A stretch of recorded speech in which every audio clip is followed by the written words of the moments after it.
तो फिल्म की शुरुआत में एक जख्मी लड़की घबराई हुई जंगलों से भागते हुए एक घर के अंदर आती है। जैसे वो आई थी घर उसी का लग रहा था और वो जाकर बेड के नीचे छुप गई। उसे डर लग रहा था।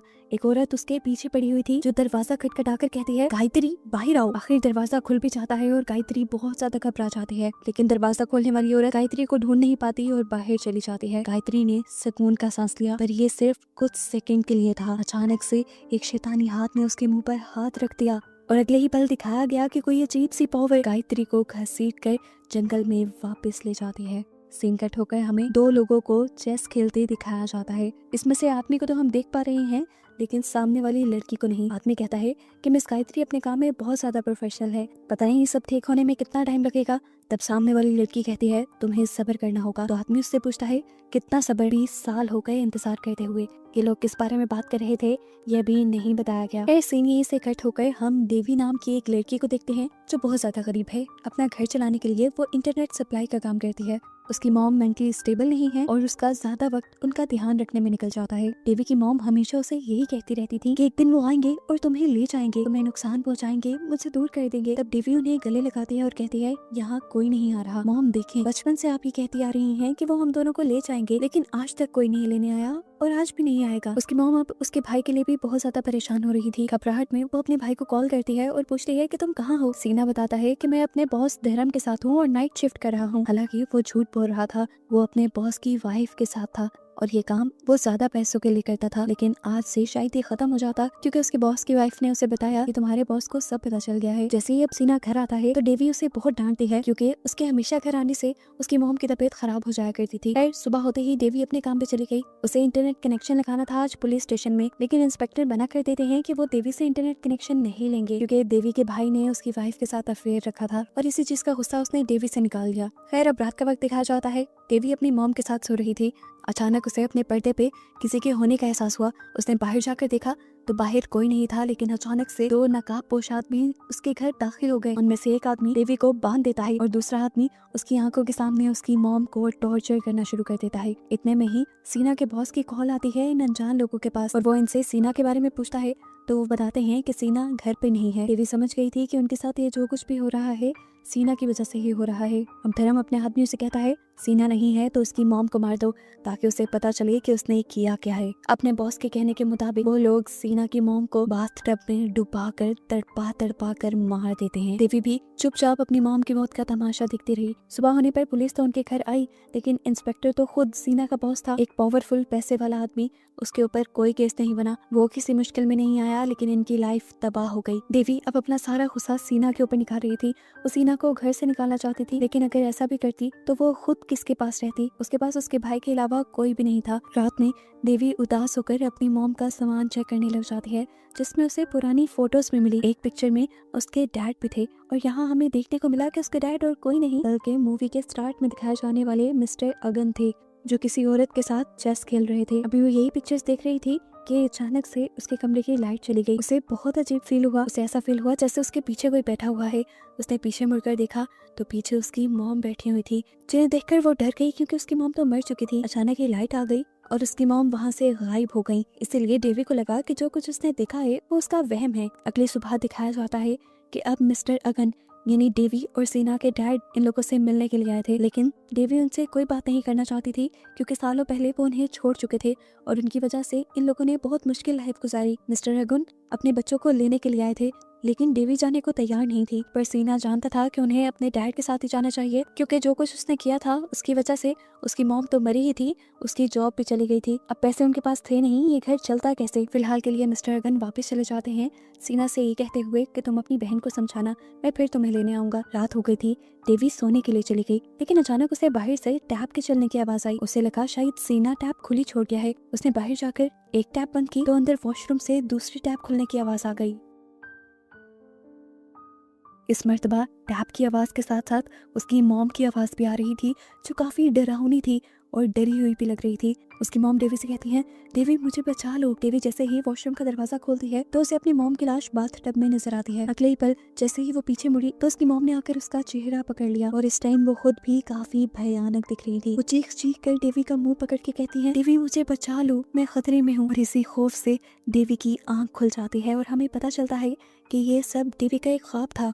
उसकी चीख सुनकर सीना भी कमरे में आया और उसे समझाने लगा, देखो डेवी, हम इस घर में नहीं रह सकते। ये घर हमारी मॉम की यादों से भरा है, हमें यहाँ से चले ही जाना चाहिए। डेवी की जो दिमागी हालत हो गई थी उसे देखते हुए वो भी मान गई। अगली सुबह को मिस्टर अगुन अपने बच्चों को लेने के लिए आ जाते हैं। चुपचाप सीना और डेवी अपना सामान रखकर उनके साथ चल पड़ते हैं। खैर अब ये लोग घर पहुंच जाते हैं और घर पहुंचने पर मिस्टर अगन यानी इनके डैड इनको मिलवाते हैं एसटी से, जो इनके घर की मेड थी और सारा काम संभालती थी। अंदर जाकर ये लोग अपनी ग्रैंड मदर मिस गायत्री से मिलते हैं और ये वही गायत्री है जिसे हमने मूवी के स्टार्ट में देखा था। उसके साथ जो कुछ भी हुआ था लेकिन फिर भी वो आज जिंदा थी।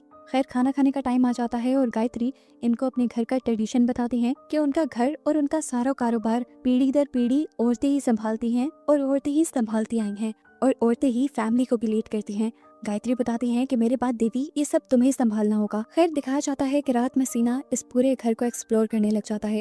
एक्सप्लोर करते हुए वो एक ऐसी जगह पर पहुंचा जहां पर बहुत सारी अजीबोगरीब पिक्चर्स को पिन किया हुआ था और इनमें से तो कुछ औरतों के मुंह पे क्रॉस का निशान भी बनाया गया था। एकदम से इसी दीवार के साथ लगा दरवाजा जोर जोर से खटकने लगा, ऐसे जैसे उसके अंदर कोई हो। इससे पहले कि सेना उसे खोल लेता, यहाँ पर एसटी आकर उसे रोक देती है और बताती है कि ये उसकी ग्रैंड माँ का सीक्रेट रूम है और इसे खोलना मना है। रात में अब हमें देवी को दिखाया गया। वो जब अपने गाने सुन रही थी तो गानों में ही उसे किसी की विस्पर सुनाई दी। उसने डर कर अपना म्यूजिक बॉक्स ही बंद कर दिया। फिर उसे अपनी खिड़की के पीछे कोई दिखाई देने लगा। उसने जब गौर किया तो ये उसकी मॉम थी। वो डर गई। मॉम का चेहरा जख्मी था और बहुत ही डरावना दिख रहा था। वो इसे अपना वहम समझती है और ब्लैंकेट में मुंह करके जब वो बाहर निकालती है तो देखती है कि उसकी मॉम अपने टेढ़े मेढ़े जिस्म से चलती हुई उसके करीब आ रही थी। वो बहुत ज्यादा डर गई। उसने ब्लैंकेट अपनी आंखों पे ही रख के रखा।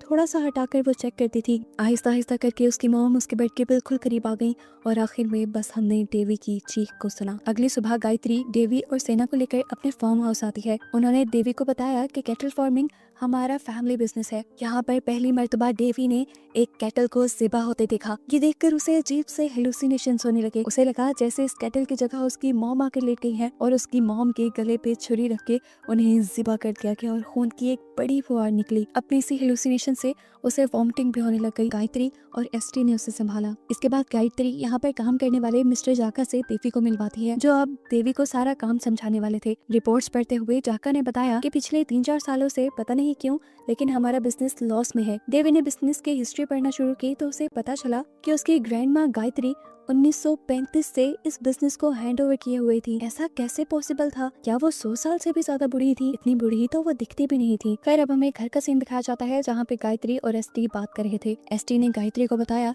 कि इन दोनों के आ जाने से कैटल फार्म काफी अच्छा हो गया है। कैटल्स की सेहत भी बेहतर हो गई है, लेकिन अब आपकी सेहत खराब होती जा रही है। हमें और देरी नहीं करनी चाहिए इनहेरिटेंस के प्रोसेस में। बाहर से गुजरते हुए सेना को उनकी बातें मशकूक लगी तो वो सुनने लग गया, लेकिन गलती से उससे कुछ गिर गया तो एसटी को उसके बाहर होने का पता चल गया। इससे पहले कि एसटी देखती वो कमरे के साइड पर छुप जाता है। सेना जल्दी से अपनी बहन देवी के पास आता है और उन्हें बताता है कि ग्रैंड माँ बीमार है और वो इनहेरिटेंस की भी बात कर रही थी। मुझे लगता है यहाँ कुछ अजीब चल रहा है, लेकिन देवी उसे रिलैक्स करते हुए कहती है उनकी उम्र 100 साल से भी ज्यादा है। देखो वो 1935 से वो कैटल फार्म चला रही हैं। बूढ़े लोग बीमार हो ही जाते हैं और ऐसी बातें करते हैं। खैर वो यहाँ से तो चला जाता है, लेकिन बाहर जाकर देखता है कि उसके डैड से सीक्रेटली उनकी फैक्ट्री का मैनेजर मिलने के लिए आया था। इधर देवी भी किचन में अपनी चाय बनाने के लिए चली गई और जब वो चाय बना रही थी तभी उसे विंडो में से किसी की अजीब विस्परिंग की आवाज सुनाई दी। उसने पीछे मुड़कर विंडो में देखा तो वहाँ उसकी मॉम थी, जिन्हें देखकर वो बुरी तरह डर गई और जैसे ही पीछे की तरफ मुड़ी तो उसने देखा कि वहाँ एसटी थी, जिसे एक मर्तबा पे ना पहचानने की वजह से उसने चीख मार दी। खैर एसटी ने उसे रिलैक्स किया और पूछा क्या बात है। उसने एसटी को कुछ नहीं बताया, उल्टा एसटी से ही सवाल कर लिया कि क्या गायत्री ग्रैंड माँ 1935 से वो फैक्ट्री चला रही है। एसटी ने हैरान होकर पूछा तुम्हें ये बात किसने बताई? तो उसने बता दिया कि मुझे जाकर ने ये बात बताई। एसटी ने कहा किसी की बातों पे यकीन मत करना, तुम्हारी ग्रैंड माँ से, तुम्हारे डैड से और उनके बिजनेस से बहुत लोग जेलस हैं। ऐसी उटपटांग की अफवाहें फैलाते रहते हैं वो। एसटी उसे मशवरा देकर जाती है अगर तुम्हें कोई भी डाउट हो तो तुम अपनी ग्रैंड माँ से आकर पूछना। अब एसटी भागते हुए गायत्री के पास आती है और कहती है हमारे पास टाइम नहीं है, जाका और अगन ने अपना प्लान शुरू कर दिया है, हमारे पास वक्त कम है, हम ऑलरेडी 20 साल इंतजार कर चुके हैं, हमें जो करना है अभी करना होगा। तब गायत्री ने कहा नहीं, मुझे इस सब के लिए 2 दिन और चाहिए। आखिर यहाँ क्या खिचड़ी पक रही थी, इसकी मिस्ट्री लास्ट में ही खुलेगी। यहाँ ऑफिस में जाका को पता चलता है कि आज उनके ऑफिस में छुट्टी थी क्योंकि गायत्री ने अपने घर पे अपने बच्चों के आने की खुशी में कोई इवेंट प्लान किया था। ये सुनकर जाका अलर्ट हो गया और उसने फौरन मिस्टर अगन को कॉल करके ये सारी बात बताई कि गायत्री और एसटी अपना प्लान करने में लगे हैं। इसके बाद हम देखते हैं कि फैक्ट्री से सेना को लेने के लिए उसके डैड आए थे। वो उसे गाड़ी की चाबी देते हुए कहते हैं कि तुम इसे ड्राइव करना, मैंने ट्रंक में तुम्हारे लिए कुछ रखा है, उसे आज नहीं कल निकाल लेना, लेकिन उससे पहले मुझे तुम्हारे से एक वादा चाहिए। ये वादा क्या था ये हमें नहीं सुनाया जाता। घर पे दिखाया जाता है कि डेवी ब्रश कर रही थी, तभी उसे अपने पीछे वॉशरूम में कोई ब्लैक चीज खड़ी नजर आई। वो डर गई, उसने पीछे देखा तो वहाँ एसटी थी जो उसे कहती है आपको आपकी ग्रैंडमा बुला रही हैं। मेनवाइल हम देखते हैं कि एसटी और मिस्टर अगन दोनों ही चेस खेलने के लिए बैठ गए थे। यहाँ गायत्री देवी से काफी सारी बातें कर रही थी, जैसे उसकी आदतों के बारे में, उसके गाने सुनने के बारे में। वो उसे अपनी भी म्यूजिक कलेक्शन दिखाती है और यहाँ एक गाना प्ले करके उसके साथ डांस करने लग जाती है। देवी सबसे काफी खुश थी, लेकिन अचानक से गायत्री बेहोश होकर गिर गई और बाहर हमें दिखाया गया कि मिस्टर अगन एसटी से चेस हार गए। उसके बाद एसटी जब कमरे में आई तो गायत्री उन्हें बेहोश मिली। देवी और एसटी ने मिलकर उन्हें बेड पे लटा दिया। देवी ने पूछा इन्हें क्या हुआ है, तो एसटी ने बताया ये बीमार है और अक्सर ज्यादा काम करने की वजह से बेहोश हो जाती है। यहाँ पर एसटी उसे ये भी बताती है कि गायत्री के मरने के बाद उसे ही पूरे फैमिली को लीड करना है और बिजनेस भी चलाना है। सीन कट होकर हम देखते हैं कि जाका दोबारा मिस्टर अगन से मिला है और उनके पास इस टाइम एक बॉक्स है। जाका ने उससे पूछा ये सब करना इतनी जल्दी ही क्यों जरूरी है, तो मिस्टर अगन ने कहा तुम नहीं देख रहे सारी चीजें कितनी जल्दी बदल रही हैं। केटल फॉर्म की हालत उनके आते ही कितनी बेहतर होने लगी। असल में मेरे दोनों बच्चों के आते ही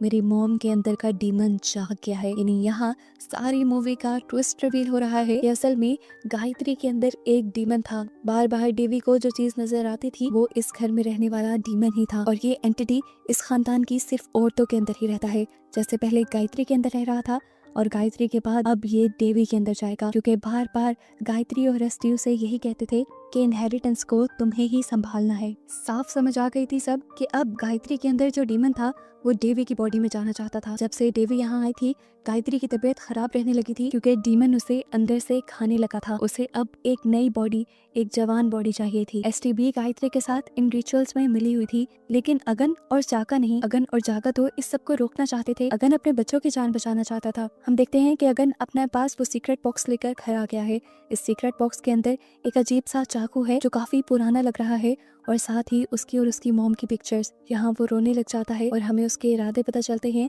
कि वो अपनी मॉम को पोसेस हालत में मारना चाहता था ताकि उसके साथ उसका डीमन भी मर जाए और देवी और सेना को कुछ ना हो। अब इससे पहले कि मिस्टर अगन अपना प्लान पूरा कर पाते, एसटी उससे पहले ही आकर उसकी गर्दन में स्टैब करते हुए उसे जान से मार देती है और फिर उसकी लाश को घसीटते हुए कहीं दूर ले जाती है। फिर सुबह हो जाती है और हम जाका को देखते हैं जिसे सुबह सुबह मिस्टर अगन ने मिलने के लिए बुलाया था, लेकिन यहाँ आकर उसने क्या देखा कि मिस्टर अगन की लाश लटकी हुई थी। ऐसा लग रहा था कि जैसे उन्होंने सुसाइड कर लिया, लेकिन उनके गले पे चाकू का भी निशान था। इतने में ही बाकी सारा स्टाफ भी आ गया और उन्होंने जाका को मिस्टर अगन के पास देखा और जाका को ही किलर समझ लिया। वो सब जाका के पीछे भागने लगे और जाका अपनी जान बचाकर यहाँ से भाग गया। इतने में सेना और देवी भी आ चुके थे जो सब लोगों से कुछ पूछने की कोशिश करते हैं, लेकिन जब कोई नहीं बताता तो खुद अंदर जाकर वो अपने डैड की मुर्दा लाश देखकर टूट जाते हैं। अभी वो अपनी मॉम के गम से बाहर नहीं निकले थे कि उनके डैड भी मर गए। सेना बिल्कुल टूट चुका था। वो देवी से कहता है कि हमें यहाँ से चले जाना चाहिए, पर देवी उससे कहती है नहीं, हम यहाँ से कहीं नहीं जाएंगे।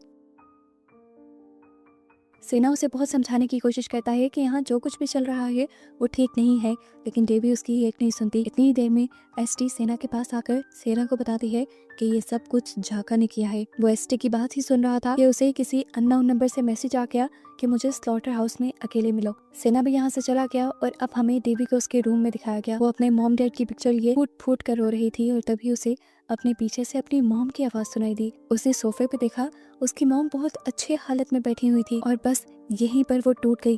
वो अपनी मॉम के पास गई और उनका हाथ पकड़कर वो रोने लगी। उनकी गोद में सर रखकर वो उनसे शिकायत करने लगी कि आप यहाँ से क्यों चली गई। और हमें दिखाया गया कि असल में उसने सर अपनी मॉम की गोद में नहीं रखा था, बल्कि उसने सर रखा हुआ था एक डीमन की गोद में। असल में ये वही डीमन था जो देवी को पोसेस करना चाहता था। यहाँ हम देखते हैं कि सेना को और किसी ने नहीं बल्कि जाका नहीं बुलाया था, जो उसे सारी हकीकत बताने की कोशिश कर रहा था, उसके घर में चलने वाली मिस्ट्री को बताने की कोशिश कर रहा था। लेकिन सेना अब सुनने को तैयार नहीं था।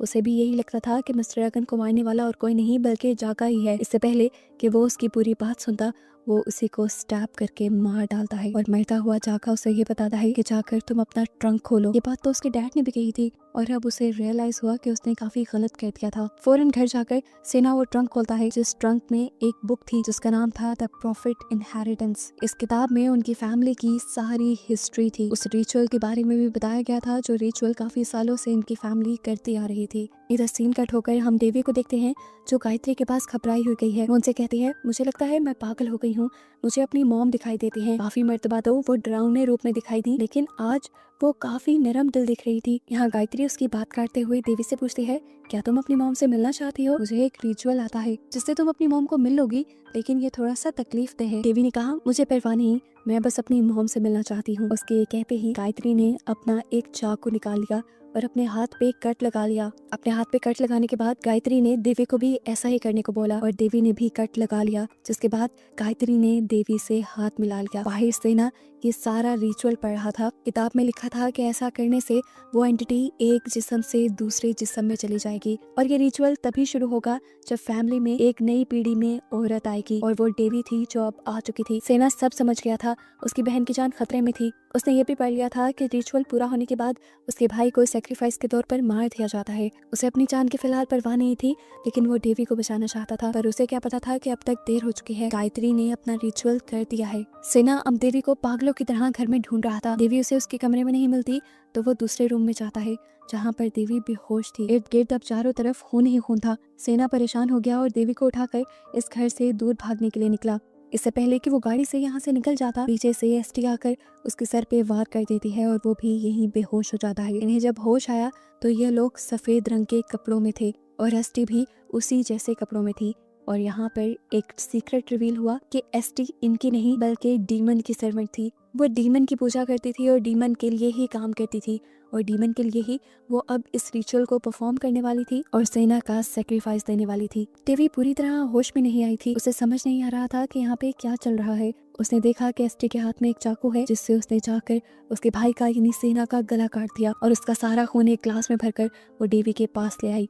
देवी का मुंह पकड़ते हुए जबरदस्ती ये सारा खून उसने देवी के मुंह में उंडेल दिया। ऐसा करने के बाद देवी देखती है कि यहाँ इर्द गिर्द बहुत सारी लेडीज थी कि सारी लेडीज इसी फैमिली की थी और इस टाइम ये सारी मिलकर रिचुअल कर रही थी। इन सब को नस्ल दर नस्ल डीमन ने अपना गुलाम बनाकर रखा था। इसके बाद हम देखते हैं कि एसटी अपना कुछ मंत्र पढ़ने लगी है। उसके मंत्र पढ़ते ही सामने मौजूद गायत्री उसकी मॉम की शक्ल में आ जाती है। उसके इमोशनल ब्रेक होते ही हम देखते हैं कि कोई काला धुआं उसके मुंह के अंदर चला गया है। असल में डीमन उसे इमोशनली कमजोर करके अब उसकी बॉडी में कब्जा जमा चुका था। मतलब रिचुअल पूरा हो चुका था। देवी अब डेविल की बन चुकी थी और बस यही दिखाते हुए ये कहानी यहाँ खत्म हो जाती है।